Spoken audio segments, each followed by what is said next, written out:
Hello guys, muli ito po si Coach Carl. Ngayon ituturo ko sa inyo kung paano ba mag-login sa Digipon or sa Gobian 325. Okay, so punta tayo dun sa website link, no, kung saan nakasave ito sa akin sa Keep Notes. Okay, so i-click lang natin yung link, then click open, click Chrome. So dito ka mapupunta. Then ang gagawin mo, i-click mo itong 3 lines sa taas, sa right side, or menu. Yan. Then i-click mo yung sign in.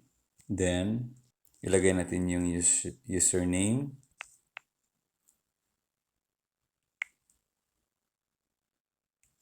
At ilagay din natin yung password.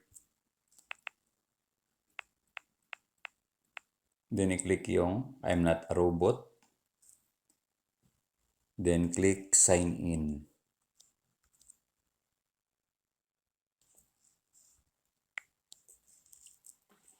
So ayan guys, nakapag-sign in na tayo. So ganun lang siya kabilis na kung paano mag-sign in or mag-log in. Okay? So ganun lang guys. Thank you and God bless.